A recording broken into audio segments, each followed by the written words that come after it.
యేసుక్రీస్తు నామములో మీ అందరికీ వందనాలు. నా దేవుడు మిమ్మల్ని మీ కుటుంబాలను నిండారులుగా దీవించునుగాక. ఈరోజు ఒక వాక్యాన్ని చదువుకొని ముందుకు నడుద్దాం. అందరూ కూడా బైబిల్ నుండి తీసి చదవండి. దేవుడు మెయిన్ దీవెనలు పొందుకోవాలంటే, దేవునిలో మనం నడవాలంటే వాక్యం అనే నీరు మనలో ఉండాలి. ఆ వాక్యం నీరు అంటుగట్టి ఫలింప చేయాలి. మనమందరము లేత ముక్కల వల్ల సిగురాకు వల్ల ఉదయించాలని ఆ వాక్యంతో మనం మొదటి స్థానం చేసి ఆయన మెండైన దీవులు పొందుకుందాం. కీర్తన గ్రంథము 26వ కీర్తన 9వ వచనాన్ని నేను చదువుతున్నాను. అందరూ కూడా బైబిల్ తీటి చదవండి. కీర్తన గ్రంథము 26 9వ అధ్యాయం 9వ వచనం. నీ ముఖమును నాకు దాసకము, కోపం చేత నీ సేవకుని తోలివేయకము. నా సహాయకుడవు నీవే, నా రక్షణకర్తకు నా దేవా, నన్ను దిగనాడకము, నన్ను విడకము అంటున్నాడు.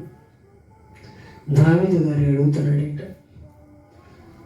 అయ్యా నీ ముఖము నాకు దోషకమయ్యా, నీ చిత్తంలో నేనుంటానికి నన్ను ఒక రాజుగా నువ్వు సిద్ధపరిచిన దాన్ని నేను రోజు కూడా లేచి నీ ముఖము చూడాలి, నీ ముఖములో ఉన్న తేజస్సును నేను అన్వయించుకోవాలని రాజయ్యండి కూడా ప్రతిరోజు అడుగుతున్నాడు ఆయన. మనం కూడా అలాగే అడగాలి ప్రతిరోజు. అయ్యా నేను తెల్లారి లేచినాక ఏం చేయాలి, నీ పని నేను ఎలా సమృద్ధిగా చేయాలి, నీ పని చేయటానికి నన్ను ఎన్నుకున్నావు, నువ్వు ఆయుష్ ఇచ్చావు, ఆరోగ్యం ఇచ్చావు. నాకన్నా ముందు నీ రోజు చూడనటువంటి వారు ఎంతోమంది ఉన్నారు. అయినా సరే నీ ఉచితమైన కృపను బట్టి నన్ను నిలబెట్టిన దానికి నేనేమిచ్చి నీకు కృతజ్ఞత తెలుసుకోవాలి అని రాజుగా అడుగుతున్నాడు ఆయన. మనం కూడా అలా అడిగితే దేవుడు మెండైనది, నా దేవా నన్ను దిగనాడకం అంటే నన్ను పాప ఊపిలోంచి దింపకు.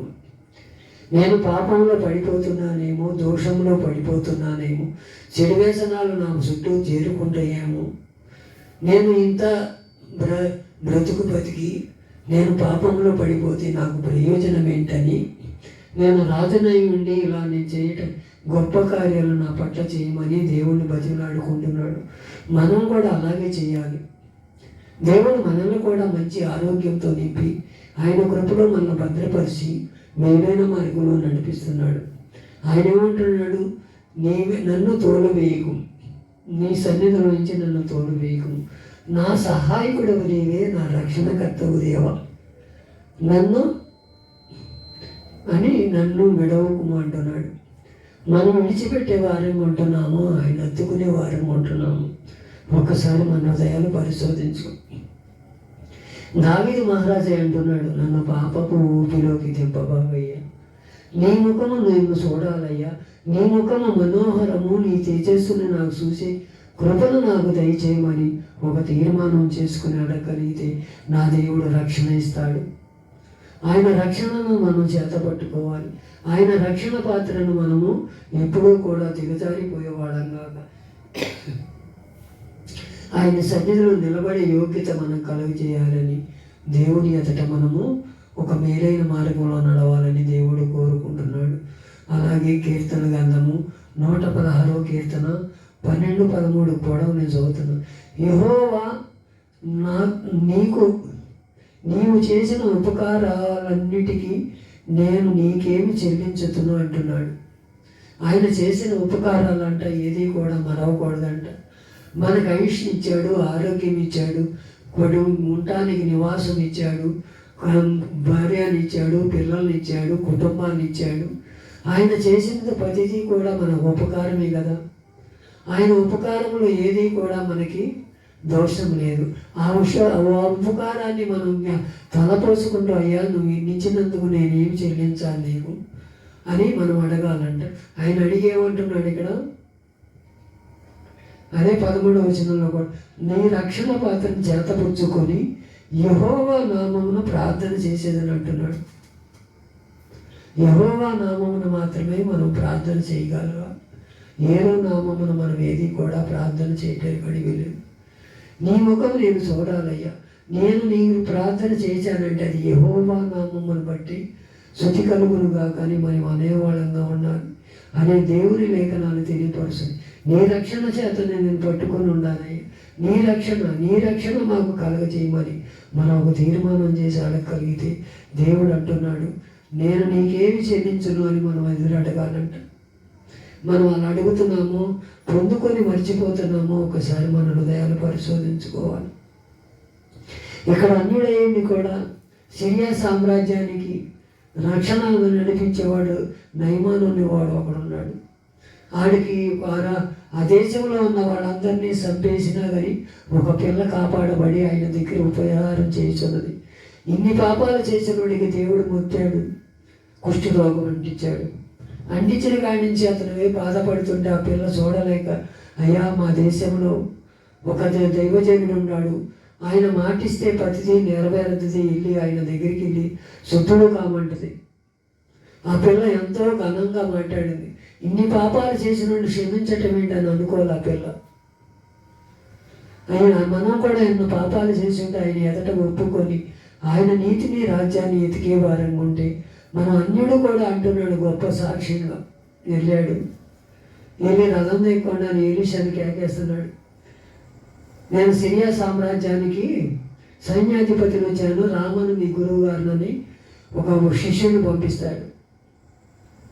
అతను వెళ్ళి యోర్దాను నదిలో 7 సార్లు మునుగు నీకున్న కుష్టంతా పోతంటే, అప్పుడు గుర్రముండు పెద్ద కేకలు వేసుకుంటూ ఆయన మీద కోపగించుకొని ఆయన వచ్చి నేనెంత సైన్యాధిపతిని వస్తే నా మీద చేతి నుంచి యేసునామంలో స్వస్థత కలుగును కాక అని అనలేదే, ఆయనకు అంత గర్వం ఏంటి, నేను వెళ్తేనే నాకు సమాధానం చెప్పలేదని ఇర్రమీయకుండా వెళ్ళిపోయాడు.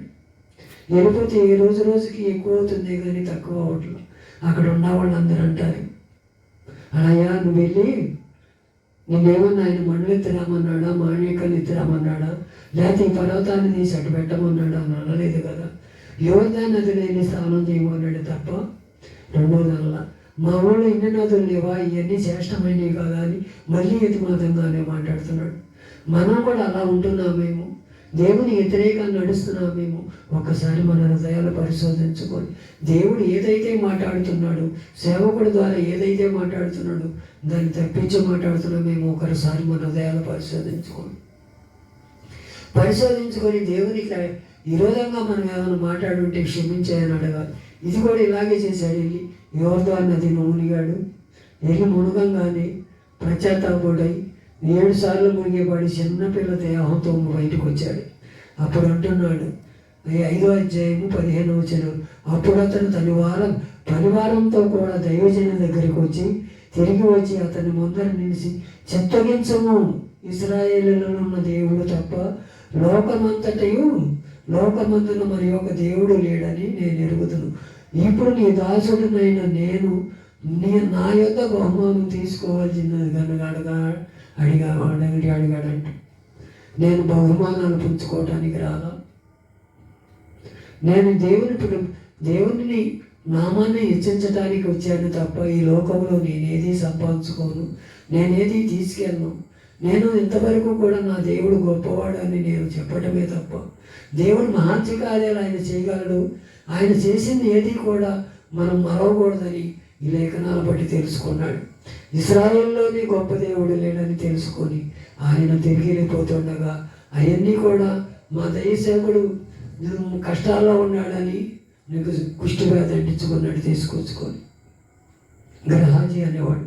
అలాగే మనం కూడా ఏమన్నా డబ్బుకు ఆశిస్తున్నాము, ఏదైనా వీటికి ఆశిస్తున్నామో ఒకసారి మన హృదయాలు పరిశోధించుకొని, అయ్యా నీ దాసుడయ్యా, నీ ముఖం నన్ను దాసుడయ్యా, నీ చిత్తంలో నేనుంటానయ్యా, అయ్యా నా సహాయకుడే నువ్వే, నా రక్షణకర్తవే నీవేనే, అయ్యా నయమాన్ని చూసామయ్యా.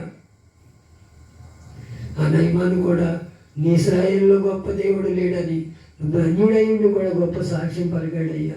మేము రోజు గుడికి వెళుతున్నాము, అన్నీ చెల్లిస్తున్నాము, అన్నీ చేస్తున్నాము అని అనుకుంటున్నామే తప్పే మాలో ఏదైనా దోషం ఉంటే మమ్మల్ని క్షమించయ్యా. నీ చిత్తాన్ని మేము లోబడి కృపను మాకు దయచేయ్యా.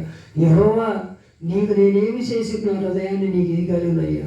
నీవు చేసిన ఉపకారాల్ని దేన్ని మరొక నేను తలపోసుకునే కృపను నాకు దయచేయ్యా.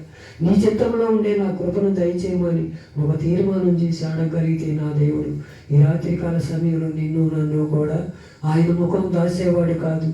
ఆయన రక్షణ ఉచితంగా ఇచ్చింది ఉచితంగా పొందుకునే వాళ్ళమే. అలాంటి స్థితిగతుల్లో నుంచి నిన్ను నన్ను మార్చాలని దేవుడు మనం ఒక బలమైన పాత్రగా వాడుకునే కృపను మనకు దయచేయాలని ఈ రాత్రికాల సమయంలో ఒక తీర్మానం చేసుకొని